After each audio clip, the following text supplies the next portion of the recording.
Shefa Hulu Chibati Mwali mu studio tugenda kwa tutambula fena inshallah wiki nebaddemu ebigambo binene nnyo okubaddemu okufiirwa okw'amaanyi tewali kutono naye okufiirwa kubaddemu kungi biiznillah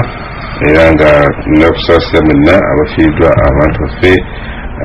eri ebugerere wammwe mukadde waffe Haji Baliru Sewankambo Allah yamutwala nabugerere esukka wali tubakulisaayo mukadde wange Haji Salire Allah akbar Mustafa Itoda etwangaire nnyo wano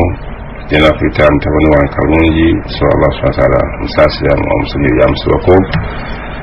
te ni mukadde waffe deputy sharia yigulana muzimisuka Sheikh Abdul Hayy bin Chibi Allah musaasira Allah yaghfir lahum warhamhum abatuliriza abalungi mwenna gye muli nga bulijjo nate assalamu alaikum warahmatullahi wabarakatuh. Njagala kubakakasa nti tukyagenda mu maaso n'okusoma nga bulijjo nange ntwala omukisa guno ogwa leediyo so si ogw'abafiiriddwa okubeera nti nkubagiza bonna abafiiriddwa. Nsooka kubagiza busiraamu mu ggwanga bwafiiriddwa Sheikh Abdul Hayy Mukiibi omu ku baseeka abaatwala obuvunaanyizibwa bw'okuvvuunula oba bw'okuwandiika amakulu ga Qur'ani mu Luganda era y'omu ku baseeka abagezaako okubeera nti batwala obuvunaanyizibwa bw'okuwandiika Riyadu Salihiina mu Luganda. Abadde musajja muyivu ddala era twamusaaliddwa nnyo naye Allah yasazeewo nti twali badde tuga nti dunya neegenda eziike ye ate netusanga nga waliwo abalala abafudde netubeera nga tugenda ewalala. Sheikh Barakira yakatumidde namusanze nga tuli mu kuziika n'agamba nti puroguramu eno ye muyizi waayo takyayagala givaako era agimuggyako bayinza okulwanagana naye n'olwekyo nakyo kikulu nnyo abeewaffe baabewaffe ebugerere mbakubagiza nnyo kukikerera kigambo kya mukadde wange nali wala naye nawo naali badde mbazikirako nze Badru Sewankambo so n'olwekyo nsaba Allah bonna abajulukuse abasonyiwe ebyasoba ebirungi abeere nga abibazaamu emirundi gyonna. Njagala kubiriza abawuliriza bonna nti ogezeeko nnyo okuwandiika naddala omutwe guno gwe tuliko guli nti wabeerawo omutwe omunene n'omutono. Omunene gwe bayita topic obutono muyita sub topic. Omutwe omunene kugamba nti amradul qulub endwadde z'emitima. Emitima oba omutima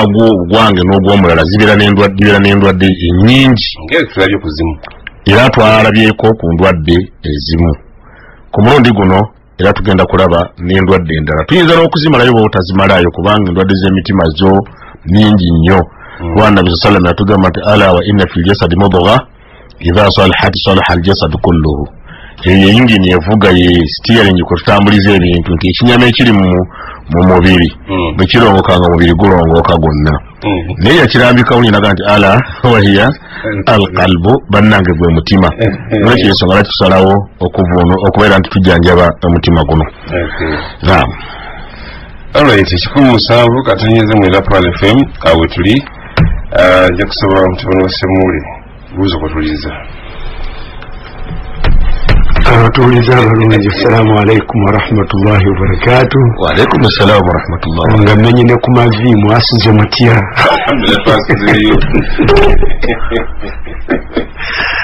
obaffe bwakedde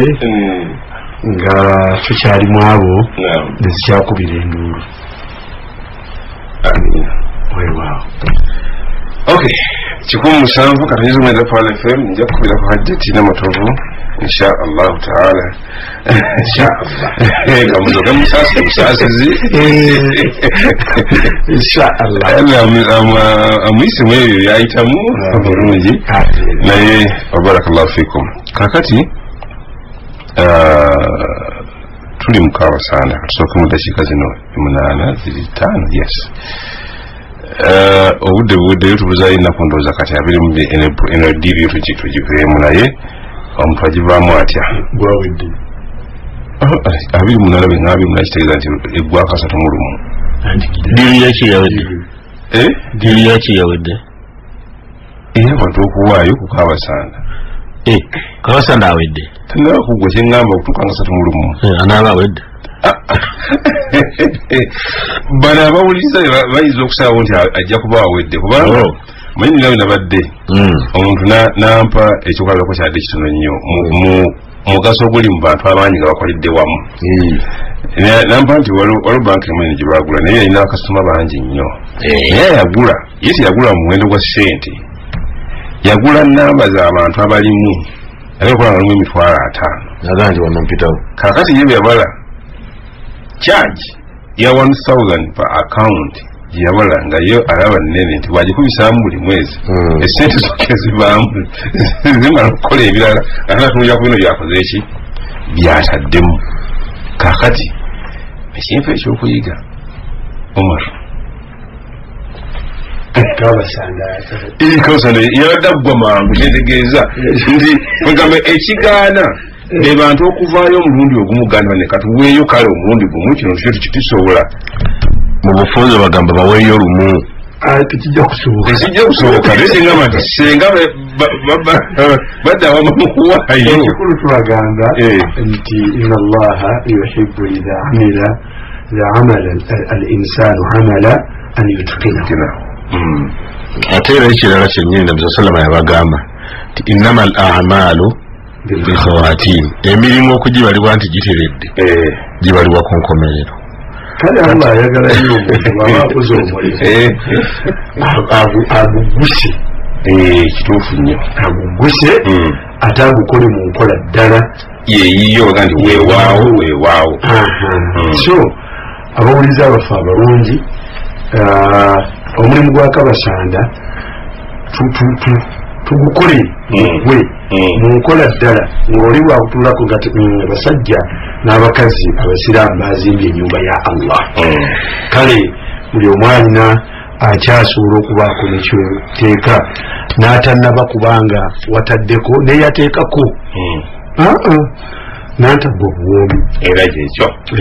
asaddaaka kale muteekeeyo ate twagala mimbali special erimu ezo enzivuganyizza batwalaganya naye waliwo batwalaganya bijjo nga toŋŋamba ajabukali mukaliisa atwalaganya wano muzibu nnyo akera essaawa 10 wano yatuvuga olwali tugenda muvuga ukole ku nsonga eyo bannange nammwe mimbali mugiwulira abayizi ba mimbali naffe tuveeyo nga ddala tuzimbyeko Abasanda ekyo nakyo tukimanye alhamdulillah 0706 koba oyita oba ku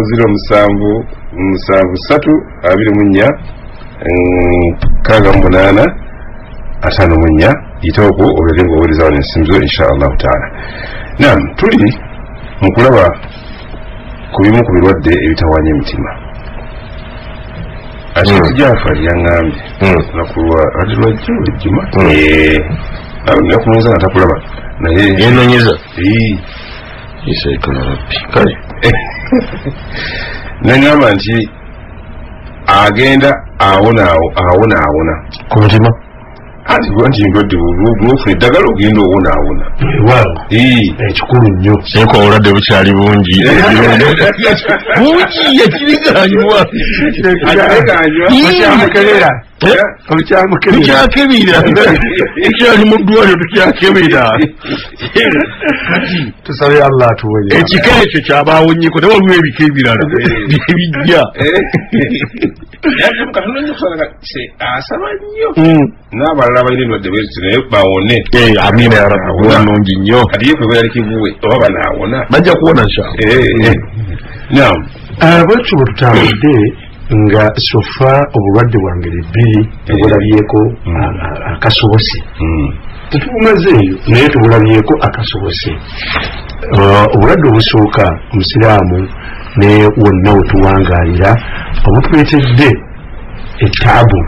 bwe bulwadde bwa albogobu okutamwaŋŋana oluusi kusinga obungi kuzimbirwa ku nsonga si ntuufu saate n'okuzimbirwa ku nsonga entuufu tewaliyo kikubeezaawo okutavaawo entuufu zeziriwo omubaka sallallahu alaihi wasallam obulwadde obwo yabujjanjaba nakubeera nti atukubiriza buli muntu awangaala ne munne okubeera nti abusengula abujjanjaba ng'abusikiza ekigambo ekirungi ekya okusiga mu mutima gwo okwagala okusiga mu mutima gwo okwagala oyo guwangaala naye ekyo nno kigambo kituleetedde ebizibu bingi wonna wetuwangaalira. Kigambo ekyokubiri twalaba nti mu bimu ku bituleetedde obuzibu mu nsi muno n'engeri gye tuwangaalamu kyekigambo kyo obutaagaliza n'ensaalwa eyo nno ey'omuntu obutaagaliza muntu kufuna kalungi tetuli ku linnya lyo obutaagaliza muntu kufuna kalungi saate n'okwegomba oyo akalina kabeere nga kamuvaako kamujjulukukako. era omusiraamu muyaŋŋambye mulamu wange ndoza owulira kusalira teete yazze nanonoonya naŋŋamba nti ebyafaayo bya Yusufu mbadde nga kabisa atabiwulirangako naye nabitegedde nnyo. Alhamdulillah. Kale nno obulwadde obwo butuleetedde ebizibu bingi mpaka bwe tunaabujja mu mitima gyaffe. Olwo nno ebikolwa byaffe n'enneeyisa yaffe nebeera mu eyo obaolyawo eneekyukako nebaako yadde omubaka yabujjanjaba na kutugamba nti omuntu yenna obusiraamu bwe okubeera nti butereera kwe kubeera nga yuhibbu li akhihi ma yuhibbu li nafsihi yuhibbu li akhihi ma yuhibbu li nafsihi. Kuli kwabadde kumwagala okwasooka okuli kumutamwa n'okumukyawa eddagala lyakwo kusala magezi kumwagala. Kyekikolo ky'obukkiriza kuzimbirwako obukkiriza. Bw'omala okumwagala omwagaliza ki? Agonoonya kyeweyagaliza okimwagalize. Bw'oba oyagaliza kukyawa nawe mukyawa. Bw'oba oyagaliza kuvuma nawe muvumi. Bw'oba oyagaliza bwavu nawe munoonyeza obwavu mwavuwaze musali amagezi yavuwali. Bw'oba mwagaliza bulwadde era nawe kyala amagezi olwali bwalwalanga okuba mbuutu. Kati gwe kyolya nakyo ekikubeera kugaba ye mizaani nnungi nnyo. Mizaani nnyo kuwesobola okwepimira ofaanagana otya ne basiraamu banno, ofaanagana otya ne bantu banno buwangala nabo, ofaanagana otya ne baganda bwe muzaalaganwa, obagaliza ki? Ate mulimu ekirala ekyekwese mu kyo nti nga bw'obyagala ebyo ne munno bw'abyagala era nga bw'obikyawa ne munno bw'abikyawa. Ozukiza hadithi fena tukolerera jjana nakuwona muliro siba guli yahya omubaka yagamba sallallahu alaihi wasallam ti man ahabba an yuzahazaha ani nnar, omuntu yenna bw'abanga kyayagala era kyakolerera ng'akolerera kubeera nga yeesambisibwa omuliro. Allah yagamba mu Qur'an nti faman zuhziha ani nnar udkhala aljanna. Kati wekibeera nga kyoyagala man ahabba an yuzahazaha ani nnar wa yudkhila aljanna ayingizibwe omuliro ejjana, ayingizibwe ejjana. Faman zuhziha ani nnar wa udkhila aljanna yaga nti faqad faaza. Allah baga nti mu Qur'an yaga nti ajja kuba oyo ayiseemu, ajja kuba awangudde. Kati ye omubaka sallallahu alaihi wasallam agamba nti wayudkhila aljanna yaga nti falta'tihi maniyatuhu, afeeyo okufa wonna wekuba kumusange nga bino abirina. Alwane nnyo agende okufa ng'ali wano wetulaga. Ekisooka wahuwa yu'minu billah wal yawmil akhir, nga mukkiriza mulungi wannamaddala, nga akkiriza Allah n'olunaku lw'enkomerero. Waliwo amakulu mangi mu kukkiriza olunaku lw'enkomerero ng'okkiriza Allah. Naye kyenjagaddemu my area of concerned kugamba nti wali yaati ila nnasi abeere ng'agenda n'abantu bakolagana n'abantu wali yaati ila nnasi billadhi yuhibbu an yu'ta ilayhi akolagane n'abantu ayise abantu yeeyisize mu banne ng'akola ebyo byayagala naye bimukolerwe ng'akola ebyo byayagala bimukolerwe kugamba kyogenda okukolera kalungi bw'oba oyagala kuwona muliro gwa Allah na kuyingira jjana ya Allah okufa kukusanganga kuyinza okusangawo kalungi waliwo twogerera werugenda okuyita nti kalungi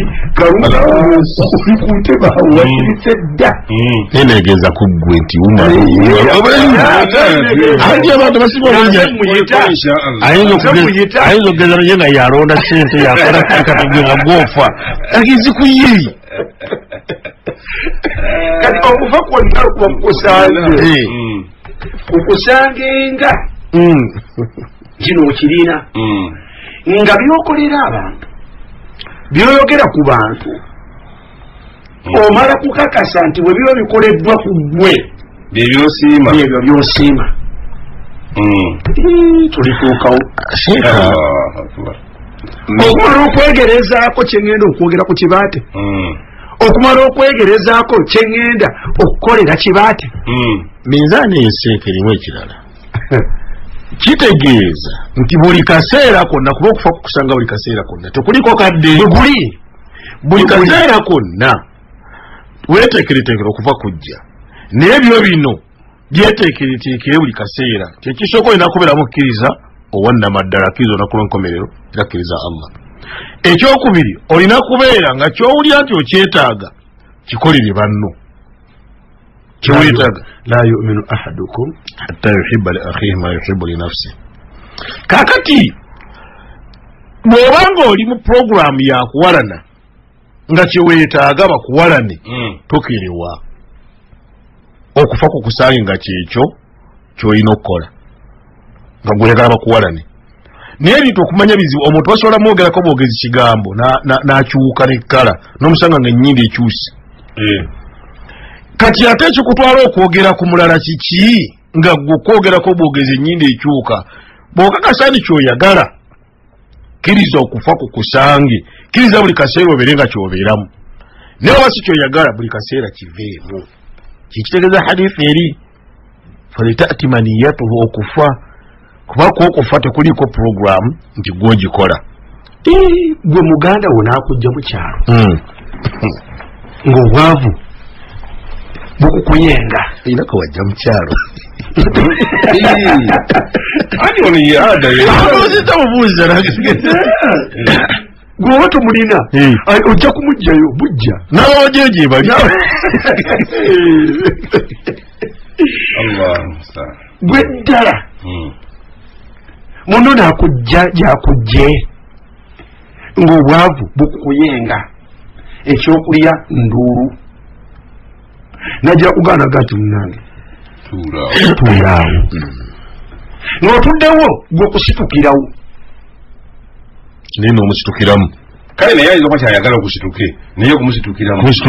naye gwe n'omusitukiramu ate gwe n'omusuula busuuzi muno nenewunya abaana bano abavuga bodaboda allahu akbar seekolegedde ekigambo gwe kimanyi nange bankabyakodde amaziga muno naakwata obukadde buna ddala kyabwenkanya bino abantu byetukola bituufu olwo naakwata obukadde buna naagula bodaboda nga tekuliko lwataano lwo naakubuuza bubuuza nti kalungi olina pamiti alhamdulillah pamiti yonjirina naakogerako ekyokubiri bwenjikuwa onompanga mmeka gwosalawo nekyonoomuwa onompanga mmeka tejja kuwaga gumugumu omusajja akutte buno omulundi gumu y'omuwa gumugumu la hawla wala quwwata gwabadde ku musaalo jjo nga buli kaseera ogamba Allah nti Allah wange mpa omulimu Allah wange mpa omulimu nange pamiti njirina naye Allah wange namugera ku matya kalungi akwisa nagati wange pikipiki yino naawe ogimanyi yakukadde bumeka buna nagati njagala ogivuge ofunemu ekyokulya nange abantu bange bafunemu ekyokulya leetanga gumugumu nokola emitwalo 3 kuba bazikola nokola emitwalo 4 ku bodaboda y'omusajja gyekoze obukadde 4 era togirinaako okujjako pamiti ate nga yiyo n'okutuulako nagandeetera gumu n'okola 4 n'olya 3 gyo n'ogugwe ogumu n'ogulya nagwe oguliramu nasango wa tekisi omu yagamba munne tyowai lwaki situdayo omugaga bwe yali agituula tuweramu abantu bamaze okukola bezaabwe naye bagaa nti omugaga teyabaweramu bantu yabawa njereere oba tugimudize kasitanki njereere embeera eyo nga ebeera nzibunyisira ddala mu butuufu gwe kino nga gwe wagula bodaboda bwakikola ekyo gwe bwe bakikola sheekha akuwadde piki eyo tamanyi gy'osula musisinkanye mu muzikiti musisinkanye mu kitundu bwe mbadde muwangaalira lwa mukwano n'akulaba ng'omwesigwa n'akwesiga n'agamba kanjikuwe tamanyi wammwe tamanyi famire yo bwefaanana naye atunuulidde kino ekifaananyi ekyokungulu kyakulaba kakozi mundu ogenda kumunyaga munno n'akwata obukadde 6 n'agula emmotoka n'agula kamunye enzuuka tozitambula zebbeeyi agenda ogimala ogijjako engalo eri mu 7 awulidde nagati olina pamiti nyina naga nti kwata muganda wange genda ovuge aba ayita kuwe Masaka aba ayita kuwe Hoima nga buli mu kibaate gyeyawa kalungi ngeri mu kibaate namukubira esono nga ndi oyo dandi atuli wano ku lwejjinja niwe ujabaka abala tukoze bigambo abantu tukoze bannaffe bigambo kitugaga nti ene bibansonga eki bwe tuba tugenda okukolera abantu tetusooka kubyepimirako ati ekiri kyennakugambye taata awaka alimba bw'amala okulimba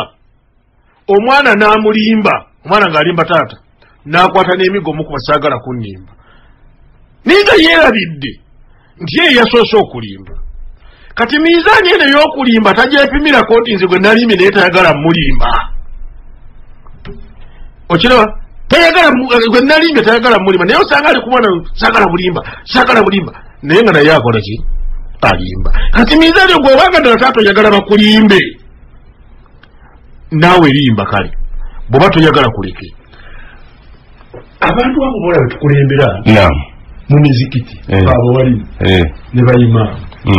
ojja n'oyimirira n'obagamba nti abange muleete sente z'amazzi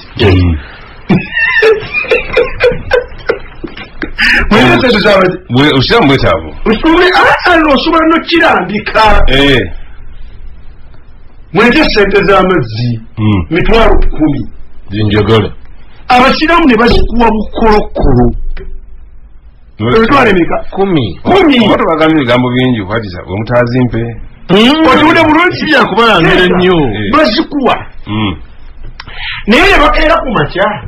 ng'amazzi masaleko oba si ekyo ne gaddako n'ogateekako n'ogasasula nga bamanyi ddala bazikuwadde kuba nawe wazigati alhamdulillah ziweze barakallahu fiikum ate nenkya n'okumawo ku nsonga y'amazzi ate gabo gawedde omwezi bwe gumu lwazisudde jjo neewaayo gaddamu omanyi oyimiriranga mu banno we bayimirira abantu osanga tugugulana ku muzikiti wakati naye seeka mwe temubuuzibwako timubuuzibwa siramu omu yali gyali nga tiwa naye sente zaffe zitukuŋŋaanya zo zotasobola kutugamba nti zize zino ziweze zino zakoze kino wakati zino sente tezibuuzibwa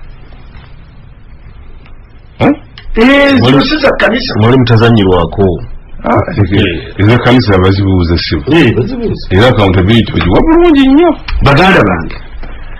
omuntu yenna awulirira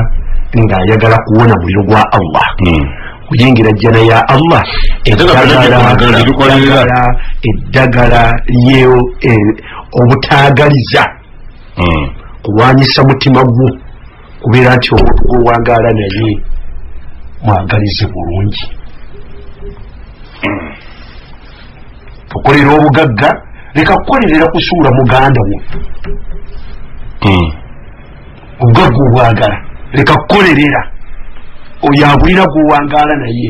obeera nti agwa okumanya okwagala leka kukolerera akulina obeera nti kumuvaako wadde nga kyekimu ku bizibu oba tekubuukira bubuukizi muntu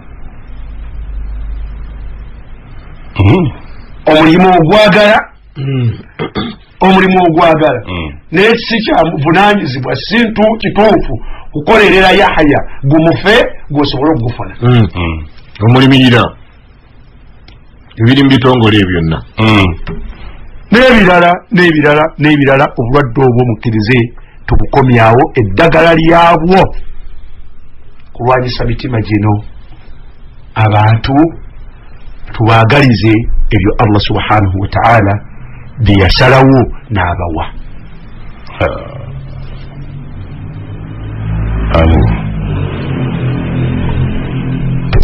olunaku olwaleero inshallah Allah banabakkiriza tusaba Allah atuwe obusobozi abange obuzibu bwe tufuna yonna gye tuwangaalira mu ngeri zonna ze tuwangaaliramu ng'oggyeko albughdu walhasadu walhiqdi ebyo byawedde byonna ebyo bye tumaliriza abange suu dhanni endwadde endala ezze ku mmeeza gy'oba weetunuulira eri ku lusaniya kati essaawa zino suu dhanni endowooza embi gy'olowooleza munno oyo gwowangaala naye nga bw'omutunuulira gwovuunula muvunne namulabye ng'atunula nendaba bulabi nti oyo agenda kunziba bwe namulabye bwenti nga zze enneekanga bwe yakoze guudo ebintu sente ezo obugagga bw'alina oyo tateekwa okuba nga asaddaaka abantu ebintu ebiraba yo nga sente azijjawa kagamba bingi oyo gwowangaala naye omulowooleza ki endowooza embi ku bannaffe olowooza ki mukalungi mutunuulirwawo omulowooleza ki mukyalawo omwami ali awaka mukyalawo omulowooleza ki omukyala amulowoleza bulungi kwate yamuwasalungi obadde ki olowooza ki ekitakuza amasimu ogamalawo n'atakulala nyemononyamu enamba biki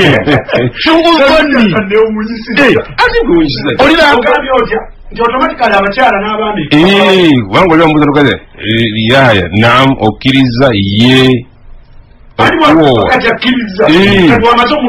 alowooza ki bikuli kwadde kukkiriza gwoli kukukkiriza batuli kulowooza abantu batabukira ki omwami alowooza kiki haji lwaki aluddeyo era amazima googerwa ekyo bipinda butakyogerako mu mazima kuba amulangira bibi nti ova mu bakazi bo naye nga gyava omusajja ajjudde n'ebifuta ku ngalo emmoloka mufiriddeko munammanve efiridde mulwera babadde bagikanika nga lokanika akanika atya yambga ti ekikulisire bakazi bo n'essimu neggwako omuliro yesu uvan egyali yabadde amulisisa etaala y'esimu Yahya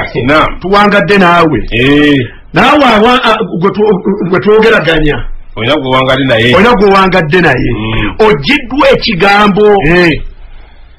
ogiddwa ekigambo nga kinene kwoyo gwowangaala naye ekigambo ekyo nga gwenyini nyini tokiinaako bukakafu wabula bakikuleetedde mu kiseera awo nga bakikuleetedde kwoyo gwomanyi obulungi towanga ne Abdulkarimu wano Kalisa baga nti Abdulkarimu mubbi ebyo byonna byolaba alina mubbi tekubuulira mwe temumanyi hadisi ne mutandikozo nti owaye tomanya isiganira mutayise naye Abdulkarimu Kalisa ono owangadde naye emyaka 10 mutambula munaawo omumanyi oyinayo nga bwe baba kirese ku ye osobola kiwakanira ate yalokatereza emboti nti atawangadde naye ye naakuleetera amawulire ge gali negativu olowooza otya osigala otebekedde mu mutima gwo nga bw'obadde obeera naye impression oba omutima gutandika okufuuka embeera endala kubanga ye kati owangadde naye owangadde naye ebbanga ddene naye atawangana naye azagga naye nkubuulire nti muwangadde ne Karimu ebbanga ddene naye nze nkubuulire omusajja mwegendereze oyo bw'otatemya bulungi n'obukookoo wabutwala kiki nti n'obukookoo bugenda Yahya totandika kweka bibyo odduka misinde kati yuzwa niki ndowooza kyejo seka kyokuvaniyo okumanya nzibu gyetiko girete mu maka omuntu bafamire bano baluganda ono ye muganda waabwe Allah gwe yasikula mu bo balina ensonga zeetaaga kuyamba n'akwata obusente bwe n'abayamba kiki kyofuna mu kuyamba kwe alabika ayagala ttaka lya taata lino tabanga yeeraga ono mukweraga kwalina kuno alina byabala suuvani seeko teri famire etabangamu mufu naye awaka wafa omuntu ebaga Naalongo yaloza omwana wa mujjawe Naalongo yaloza omwana wa mujjawe oba wumala okubeera nga ensimbi ku famire azirina mu bungi ne baga oyo wumalu ye yagula amayembe efeesenezasona ne gazituwaala si yatwala omukisa kikomusa waliwo waba kusuubula katokatonja tovaawo ebyo nno omuntu womala omulowoleza obubi n'engeri y'okolaganamu naye yeweeyisaamu naye eyonooneka anti oledi kiri kyenyini bubi kizaala kwonooneka kale nno mu ngeri efaanagana bw'etyo mutandika okweyisa mu neeyisa etagwanidde olaba bw'obuula muganda wo ng'alina akalungi olw'okumulowooza obubi yatwala omukisa gwammwe seeka ne bwe baalwa kwanisi gye tuli naye n'ekiro Yusufu era balowooza bubi balowooza bulowooza ne mu kulowooza obubi okwo ne kuzaala ebizibu tetwebaluusa eyo endowooza za ngeri bbiri endowooza embi nga ye lubbul mawdu naye endowooza ennungi naye ennungi ezaala bulungi tejja kuba nsonga nnyo gye tuli naye embi n'ebigivaako n'embi yawulwamu emirundi ebiri embi ng'ogirowooza ku Allah eyakutonda yenno yekka n'embi ate omurundi ogwokubiri ng'embi ogirowooza ku bantu banno gy'emirundi ebiri kati ate nno gye tulowooza ku bantu bannaffe tesosola omuntu abantu batuuka okulowooza ku babaka baabwe obubi n'okubalowoleza obubi nga bwe tunaakiraba tukyoke mu suratu al-Hujurat aya 12 owekitiibwa Allah subhanahu wa ta'ala atugamba atya ya ayyuha alladhina amanu ijtanibu ya ayyuha alladhina amanu so tunuulire baani bakuwulire bakiriza basiraamu Allah akowoola Mungu oba oli muzibulere yaffe bukoto abange mu abantu balamu nayo ino gireka kuba gyeri eyakijujulu abange mu abantu balamu ya ayuha alladhina amanu Sheikh Abdulrazak olidde abange mmwe abasiraamu bakowadde mu busiraamu bwo awaka wooli w'osinzira okuwulira kati bakowadde Allah kowulira mu busiraamu bwo ku kyalo ku mugi wowangaalira famire Allah kowulira mu busiraamu bwammwe mu famire zammwe mumuwangaalira Allah abakowulira ku busiraamu bwammwe mu ggwanga mumuwangaalira mu mizikiti gye musaalira ate nno n'abakoola abasiraamu mu nsi yonna buli omu waawangaalira ya ayuha alladhina amanu abange mu abasiraamu oyo yakoze nga togamba bakkiriza nga tumanyi nti al iman kitegeeza bukkiriza ate bwogera omusiraamu aye n'obuuza omukkiriza ddaala liri waggulu wa buki wa busiraamu kasita kibeera nga kiyingiza omusiraamu ate olwo omukkiriza aba yayingidde dda ate okijja ekimu kitegeeza ekirala bwe kijja ekimu mu aya nga bwe kijze mu aya eno oba mu hadithi kiba kitwala byombiriri ekikutawaanyanga naye tukivuunulira ku ekyo ekisookera ddala waba onookivuunulira ku kiri waggulu omuteeko ogumu gujja kusigala bweru onookola nti abakkiriza olaga nti Allah yagamba nti lam tu'minu walakin qulu aslamna kati oyaje kati afe tekitukwatako ekyo kyabakkiriza fe abasiraamu tetuyingira kyabaki kyobalaba nti abamanyi bw'obusiraamu abatamanyi yajogga ganja atamanyi ajjagamba olejjagamba ezokotuezoka nange bantereddewo omwaganya naye waliwo omwaganya gwemutereddewo wabula atamanyi yajoggamba ebyo abamanyi bw'obusiraamu bwe baali boogera ku aya ya siyaamu ya ayuha alladhina amanu kutiba alaikum siyaamu abange mu abakkiriza Allah bakakasizzaako okusiiba bwogera n'obabuuza nti ala man tajibu siyaamu okusiba kukakata kwali bakugamba nti ala kulli muslimin balighin aqilin naaluma kiraba yinza okuba sikirabanga walala wonna kigamba nti ala kulli mu'minin mwe mwalimu bawalimu yakireeta nti ala kulli mu'minin mu bitabo byabwe kitabo kyonna bali ku musiraamu kiregeeza nti bategeera nti kino kitegeeza muki kitegeeza omusiraamu kyasita kijja mungeri efarakuweru kati ya ayuha alladhina amanu kiregeeza nti twogeraganya n'abantu bakyamu ijtanibu kathiran min adh-dhanni Allah yalina ekigambo kye yatugamba ijtanibu qawluhu ijtanibu yokkaza okwo gitunuulire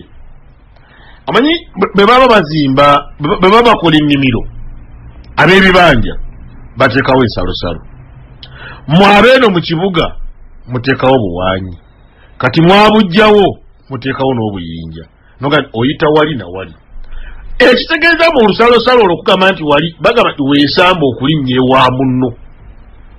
tolumba ewa munno okutemayo qawlu ijtanibu kathiran min qawlu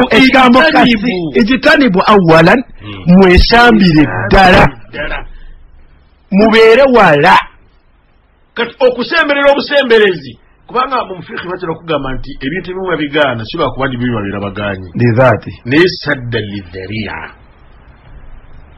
amugamba nti wala taqrabu zina okusemberera obusemberezi kitegeeza nti baba tebaganye kusembera kuno nti yensonga ereeteza okusembera wabula buli lwosembera oyinza obutawona okutuuka kubeera kwangu oba wala takrabu mala lyati buli lwogibeera wala tosobola gikwatako naye buli lwogisemberera emikisa gy'okukwatako giba gimaze okweyerula kati ejitanibu okwesamba obwesambi kathiran min adh-dhanni mwesambire ddala mubeere wala bwe munaabanga munaabeera bulungi munaawangaala obulungi mubeere wala nabingi kathira mingi obeeranga wala nabingi nakulowooza kungi bakyajja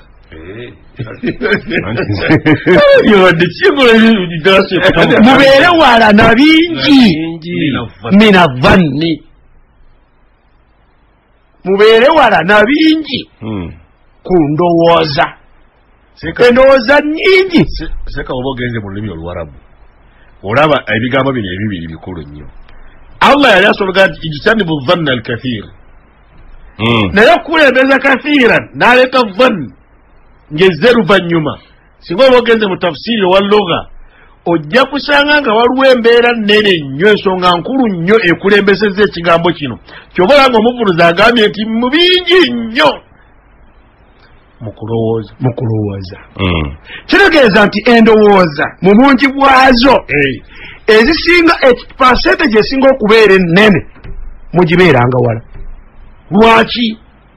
baga nti kathiran mina mini eno yeyatabwaire mubeeranga wala na nyingi muki ya Allah mina dhanni mu ndowooza faallal n'aleeta ensonga inna ba'da dhanni olw'ensonga nti endowooza ezimu si zonna wabula endowooza ezimu mazambi kati buli lw'otuulawo olowooza weewale nnyo kubanga onoogenda okulowolereza ejja kuwalirizibwa okuteeka mu nkola oba okutandika okukakasa ky'olowoozezza naye ng'olowoozezza zambi ya ayuha alladhina amanu jitanibu kathiran ekyewuunyisa ti ku ndwadde nnyingi Allah ze yali agenda okutugobako n'ebizibu ebyenyi eyo gye yalaba okubeera nti yakulembeza kuba nsuubira waliwo endala nezimu twazisomesezzaako wala tajassasu si kirungi naye ati endwadde eno ya dhanni yezaale ejja omala kulowooleza kalungi nti naye kalungi nga mulaba atambula nnyo n'omuwala oyo naye yandibanga alina engeri endala kati bw'omala okutandika okufuna dhanni eyo ng'ojja mu tajassusu mutandika okukettagana n'okulaba balagawa bakola ki enseka nga sigitegeera olwo onoonya tafiiri ekiddirira kiki tajassusu eno mbi enzijukizza hadithi bbiri emu ya okukettereza n'okulinnya akagere kunoonyereza ennyo toyinza kunoonyereza na kuketterera muntu okuggyako oluvannyuma lw'okumulowoozaako endowooza etali ntuufu kituufu ati kiri kyewagambye Sheikh Yahya nti olumala okukugamba nti gundi gwokola naye alimu kino otandika okuvuga naye njakulaba njakakasa ndabe olaba dhanni weereesa obuzibu olwo n'onyamba okakasi nandikiriza mu hadithi ya Abdullah ibn Umar omubaka sallallahu alaihi wasallam yagamba ebigambo bino bizibu Abdullah ibn Umar wagati omubaka yagamba nti ya ma'ashara man aslama bilisanihi yeggwe abange mmwe basajja battu mmwe abaasiramuka ku lulimi anti era okusanku kawulirizayo bwe yagenda mu maaso yaga nti walam yufdi ate mu riwaaya ya Ibn Majah ya Ibn Hibban naga nti walam yadkhul al-iman fi qulubikum yabange mmwe abaasiramusa ennimi zammwe naye ng'ebintu mwayatula byatuli obukkiriza n'obusiraamu ne bitayingira mu mitima gyammwe muli badde ki agenda banyonyolako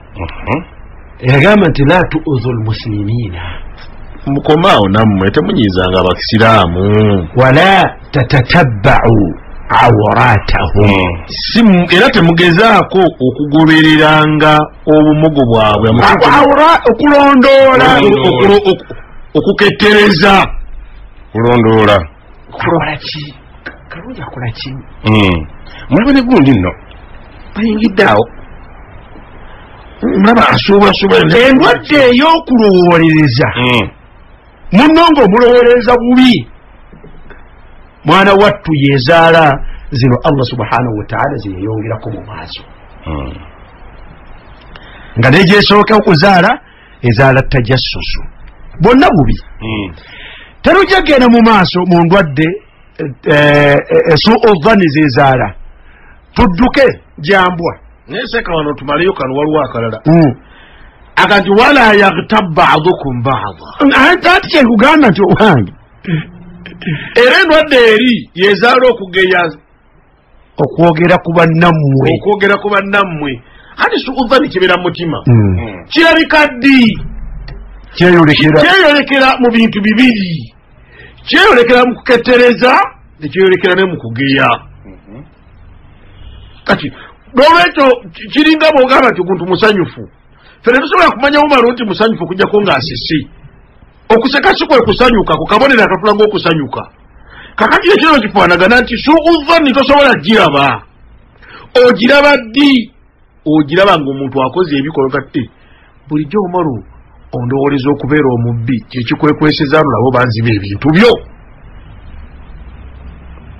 ekyokubiri oba kwekwogera nolabakibate namutya bulijjo omalo ondowooza bwoti kyova onjogerako bwoti ebyo ebintu bibiri byebikugirayo okutegeera nti su'u dhanni kibaate agirina ku nze tugende mumaaso kale nno su'u dhanni abatuuliza abalungi omuntu ayinza okugirowooza ng'agitandikira ku bantu ne bantu bannaabwe naye abantu balina su'u dhanni okuviira ddala ku yabatonda ate mbi ennyo nga bwe bagiyise su'u dhanni omuntu ekimulesaawo okusaba Allah lwakulowooza Allah subhanahu wa ta'ala bukodo Allah tajja kumuwa oba okulowooza nti Allah talina busobozi bumuwa ekyo kyasaba oba okulowooza nti Allah subhanahu wa ta'ala ye tamufaako n'ebirala birabikira nnyo mu bintu by'abantu n'addukayo emisiire n'agenda eri lubaale omutima gwe gulowooza nti lubaale mugabi era mwangu era ayanguwa okugaba n'ebifaanagana bwe bityo biwulikira nnyo mu bigambo byabwe naye Katonda nze nakola ki abantu bonna obawadde naye lwaki nze eyobeera su'u dhanni lwaki gwolowooza munno akumye bummi bitukozesezza ebinene naye mu suratu Ali Imran aya ye-154 suratu Ali Imran aya ye-154 Allah subhanahu wa ta'ala yali ayogera ku lumu ku ntalo ezeetabwamu abasiraamu subhanallah naye ku ya-153 olaga idh tus'iduna wala talwuna ala ahadin warrasulu yad'ukum fi ukhrakum فأثابكم غما بغم لكي لا تحزنوا على ما فاتكم ولا ما أصابكم والله خبير بما تعملون جبال سام نتقول ماسو قالت ثم أنزل عليكم من بعد الغم أمنة نعاسا oluvannyuma Allah subhanahu wa ta'ala yassa ku basiraamu bano abaali mu buzibu obw'ekika ekyawaggulu ng'olutalo ng'embeera ekaaye oluvannyuma lw'okufuna obugigi Allah ate yabaddiza embeera erimu emirembe nekye yabakolera noasa tugambe nti yabaleetera okwebaka okutali kw'amaanyi nnyo okusumagiramu omanyi okusumagira kitegeeza omuntu ng'ali bayina nawe muwaliyakaza alinga ayebase alinga awulira nkyomala muga ti bulera webase kyanze mbawulira byonna bimwogera edda mbawulira naye nga mubaamuka emiti mwomukayo emiti yokukola kutya yokuwummula teyakuleeta ku bonna olaga nti yaghsha ta'ifatan minkum yakutuusa kubamu kubo nga bwe bali mu battlefield bali mu lutalo mbeera ekaaye esereka ekyo kirekubire ku bantu baffe tujja kuja tukola ebifaananyi mpolampola waawe mubeerawo wakanga mulaba taata atudde bw'ati alinga azibiriza bw'ati naye ng'alowooza alinga asumagira akiyabangako alinga asumagira n'okuzanyira mu maaso kulowooza ndi muzeeyi asumagira koza alowooza n'obuwulira abulira abulaba kati noasa eyo bwekyo bwe yagala okufaanagana naye ulira abantu balinanga abeebase bali mu mbeera efaanako bwetyo naye waliwo abookubiri wa taifatun n'ekibinja ekirala naye nga waliwo bannaabwe kad ahammatuhum anfusuhum beerowoozaako bibasobedde ebintu bitambuse nga bani kiki kino nga kiki kitutuuseeko bavudde kutaasa obusiraamu n'okutaasa omubaka sallallahu alaihi wasallam kati beefaako atwagazaki tuwona tutya sajja yatusudde mu buzibu tukitwamanya nakumanya tetwalize mu bino kebatuuseeyo embeera bagenzi bamanyi nti abijja kuba byangu bajja nga bali n'omubaka ode bulungi ate balwanira kuyimirizawo ku busiraamu bajja kukola kutya bagenda kuŋŋanga bali babakole bye babakoze olutalo balumale batudde akakundi kaabwe nawali ku bbali bagamba n'embeera mugiraba naye kati bitabuse omusajja tatusudde mu bizibu ode bulungi kyobulaba nti bateekako kakokola tanyeka mabega badduse Allah wali kyagambye ekikulembedde nti tusiduuna bawalamba ensozi banoonya okwewonya erwanako wala talwuuna ala ahadin tebalina go bafaako n'omu buli omu yefaako yekka omwana wattu nga bagenze n'omunene ate bamukakasiza tuli naye Allah gati warasulu yad'ukum fi ukhrakum omubaka abalikoowo naye nomubaka kati mujje ensonga ejja kuggwa womanyi wano yomu yefaako kumwe enjogere nga bagati babafiira muluge bakyamuwulira kati wali mu maaso kyava agambye nti wa taifa akabinja akamu kad ahammatuhum ng'ekikulu gye bali kati bo anfusuhum myoyo gyabwe tewakyali kirala ove ku ebyo nekyatuusa ku ekyo kiki bino byakwefaako sifiira wano olda bulungi sirina kaleka baana bange nga baki nga bamulekwa nga bato naye walirese bangi omugole naye omanyi ekyabaleetera eyo Allah yagamba nti yazunnuuna billahi ghayra alhaqi endowooza gye balina ku Allah waabwe subhanahu wataala si ntuufu si amazima amakulu gye balina ku kyo tebasuubirayo kutaasibwa tebamulowoozayo kubakoleyo kalungi konna tebamulowoozako kubataasa wabula balabye ddala nga Allah abatadde mu buzibu olaba mu aya endala bwe yaboogerako baali mu ghazwatul ahzab waboogera lwagamba nti tujja kubalaba almunafiqun bagamba nti ma waadana allahu wa rasuluhu illa bannaye bino ebintu si byakusaaga Allah n'omubaka w'oyo Muhammadi oyo batulimba yezibulula enyangu Allah oyo gwe mulaba n'omubaka we Muhammadi ma waadana allah wa rasuluhu n'omubaka we illa batulimba tebalina kye batuka bali bulimba bwereere eyo vanna giraba esinene nnyo bali ku Allah gawajjuka ati ate gwe omuntu kandi kino omuntu bwabanga bw'ati atuuka okulowooleza kwe yamutonda bw'ati ne gwe yamutumira kati ate obwo ffe bantu bannaffe batulowoozaako ki era bwe gyatuwunzikire emaaso ayina ekyayina ebintu byayo bingi era endowooza eyo Allah yagiyita yaga nti zanna aljahiliya ndowooza ya butamanya kiki ekibasabisa ebitali Allah ndowooza ya butamanya nga tebirina nakye bisobola kubawa ddala omuntu ofukamira otya mu maaso g'omuti guno gunnakayima gukola ekigwo osabemu emikisa mbuguliko ebintu bifaanagana ng'amabeere genda okuwandifukamidde wali mukazi yennyini kuba yeyo n'amabeere naye ate galinga nga waliwo agaliwo naye omuntu agenze ku muti ng'omuti guliko ebintu birina ng'amabeere wamamediye ne masuulire abantu bagenze afunye dawuti nti Allah tasobola mumumalira yeetaago ki agenze kungu ku lwazi ate seeka waliwo ekiswaza la ilaha illallah waliwo ekiswaza awaliwo n'abifuna n'obifuna